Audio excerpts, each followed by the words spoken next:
Hak asasi manusia atau HAM kini menjadi pintu atau celah bagi orang untuk menyuarakan diri dan kelompoknya akan suatu kebebasan. Hal inilah yang menjadi perdebatan yang kian mengembang dan tiada berujung, seperti halnya baru-baru ini adanya sekelompok kaum LGBT atau lesbian, gay, biseksual, dan transgender yang berusaha mencari payung hukum atau jaminan negara kepada mereka agar tidak didiskriminasi oleh orang lain melalui Komisi Nasional Hak Asasi Manusia atau Komnas HAM. Jika kita amati secara bijaksana bahwa masalah LGBT ini adalah masalah penyimpangan kodrat manusia, karena pada hakikatnya sejak manusia itu masih berusia balita belum mengenal dengan dunia seksualitas. Namun hakikatnya mereka terlahir telah membawa kodrat atau fitrah mereka kepada suatu jenis kepribadian kelamin. Hal ini akan menyebabkan peningkatan gejala sosial dan maksiat hingga tidak dapat dikendalikan. Jika dilihat dari sisi psikologis juga, kebiasaan jelek ini akan mempengaruhi kejiwaan dan memberi efek yang sangat kuat pada syaraf.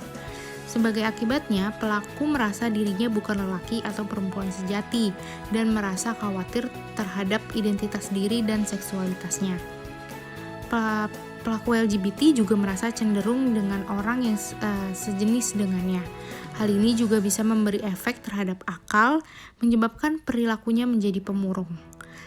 Seseorang homoseksual selalu merasa tidak puas dengan pelampiasan hawa nafsunya. Apabila kita deskripsikan apa itu LGBT berdasarkan sejarah, LGBT adalah singkatan dari lesbian, gay, biseksual, dan transgender. Awalnya, pada tahun 1990, LGBT digunakan untuk merujuk pada kelompok homoseksual dan transgender saja. Sekarang, singkatan ini melingkupi lebih banyak orientasi seksual dan beragam identitas gender.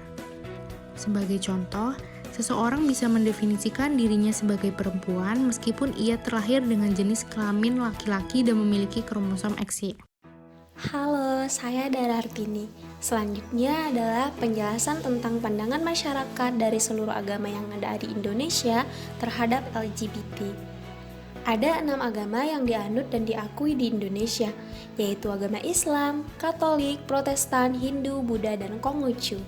Semua agama ini mempercayai adanya Tuhan yang Maha Esa dan meyakini kitab sucinya masing-masing, sesuai dengan sila pertama Pancasila, yaitu ketuhanan yang Maha Esa. Jadi, bagaimana ya pandangan 6 agama ini tentang LGBT yang saat ini sedang banyak sekali dibicarakan di Indonesia? Yuk kita simak penjelasan dari masing-masing pendapat dari agama di Indonesia tersebut. Yang pertama adalah agama Islam.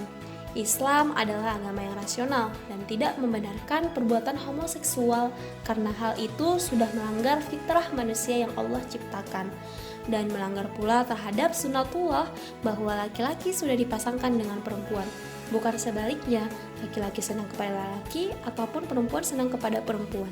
Hal ini bertentangan dengan firman Allah dalam surat Al-Hujurat ayat 13 berikut ini. Agama yang kedua adalah agama Kristen, yaitu Kristen Katolik dan Protestan. Agama Katolik dan Protestan sama-sama menolak perbuatan homoseksual atau LGBT, bahkan melaknat dan menghukumnya dengan hukuman yang berat terhadap pelaku homoseksual atau LGBT. Hal ini sesuai dengan Bible atau Alkitab yang diimani oleh kaum Kristiani yang tertuang dalam kitab Imamat. Berdasarkan kitab Perjanjian Lama dan Perjanjian Baru, jelas dan nyata bahwa homoseksual atau LGBT adalah perbuatan yang dilanggar oleh Allah karena Allah membenci dan menghukumnya dengan keras sebagai perbuatan yang hina, perbuatan yang jahat dan menjijikkan. Bahkan harus dibunuh pelakunya hingga mati. Berarti agama Katolik dan Protestan melanggar keras pernikahan sesama jenis. Dalam hal ini, Paus Benediktus XVI menyatakan bahwa gereja Katolik melanggar pernikahan sesama jenis dan menentang adanya aborsi. Agama yang keempat adalah agama Hindu. Agama ini melarang hubungan lawan jenis walaupun tidak secara gamblang itu dijelaskan dalam kitab sucinya.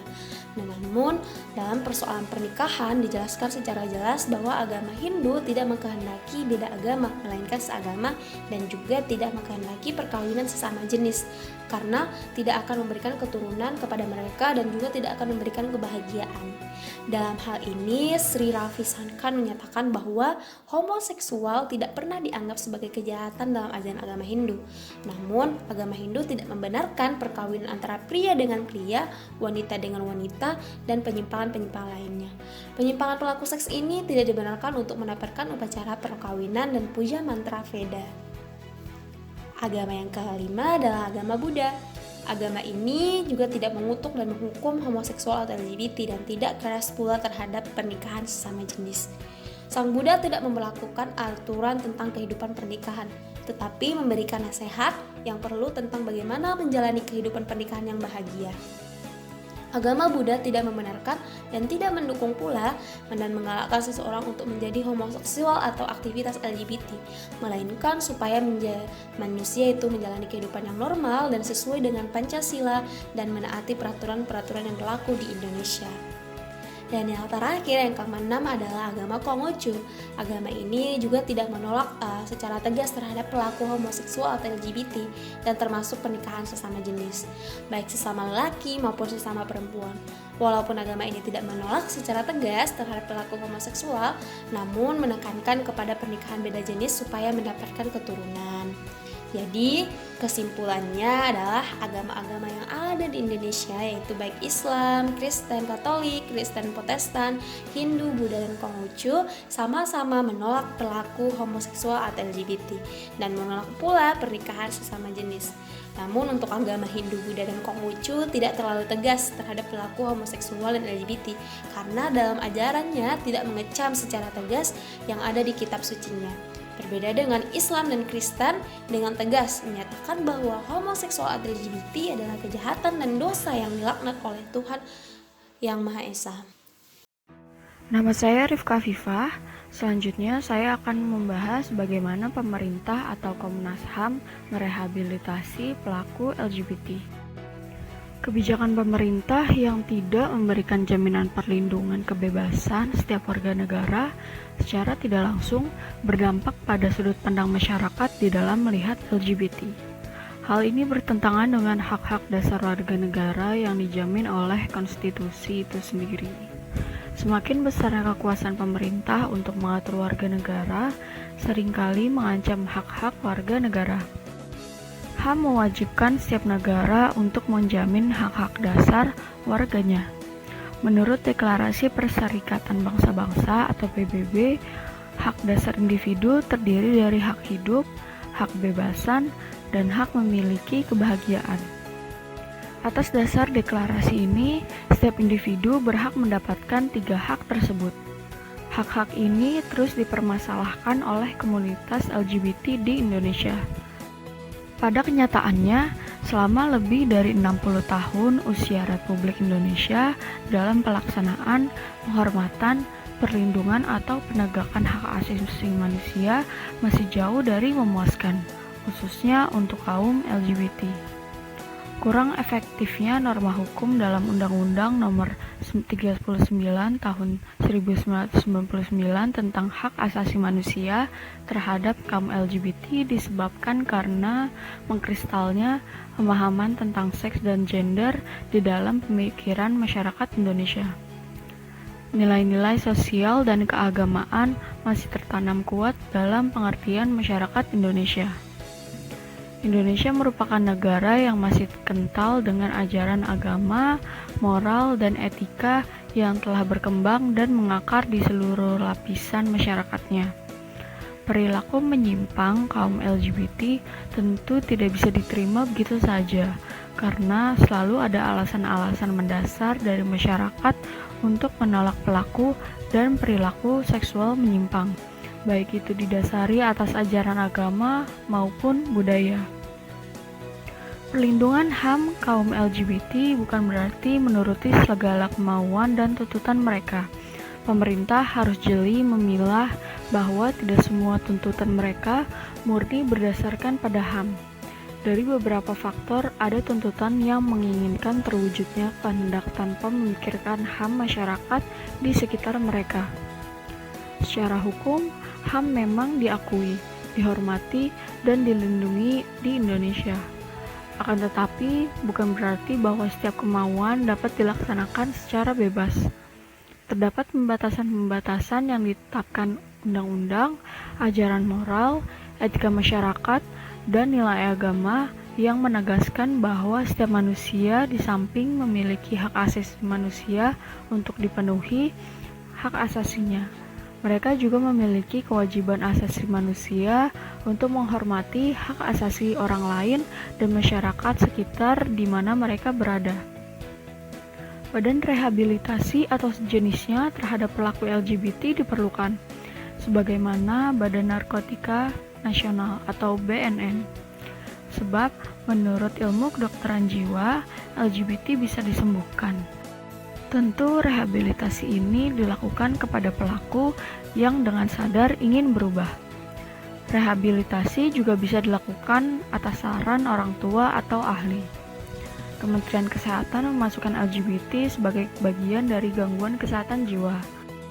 Pada tahun 2017, Kemenkes melansir buku tentang LGBT sebagai gangguan kesehatan jiwa, sebagaimana ketentuan Undang-Undang Nomor 18 Tahun 2014 tentang kesehatan jiwa.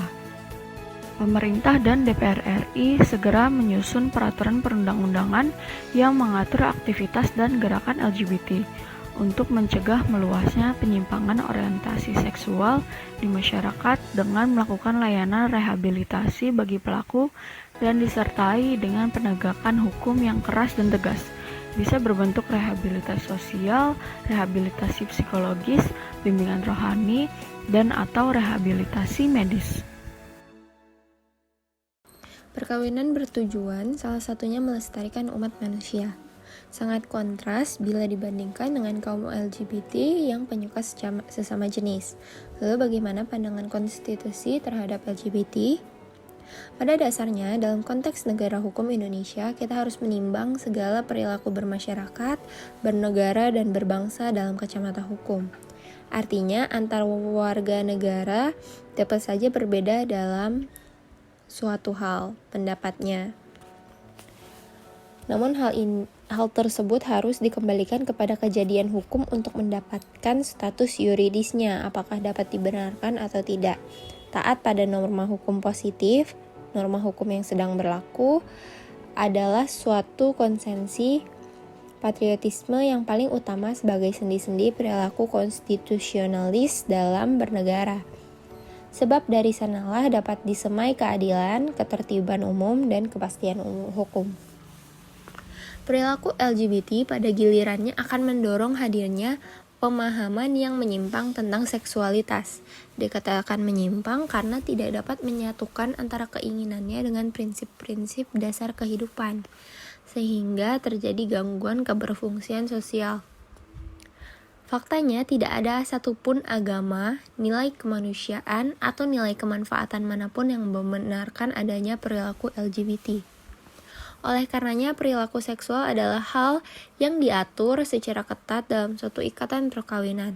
Pasal 1 UU Nomor 1 Tahun 1974 merumuskannya sebagai ikatan lahir dan batin antara seorang pria dan wanita dengan tujuan membentuk rumah tangga yang bahagia dan kekal berdasarkan ketuhanan yang Maha Esa. Perilaku seksual hanya diwadahi dalam perkawinan, yang merupakan ikatan lahir batin yang bertujuan untuk membentuk keluarga berdasarkan ketuhanan yang Maha Esa. Ia bukan sekedar catatan sipil, tapi lebih dari itu adalah pengurusan sebuah tatanan kemasyarakatan.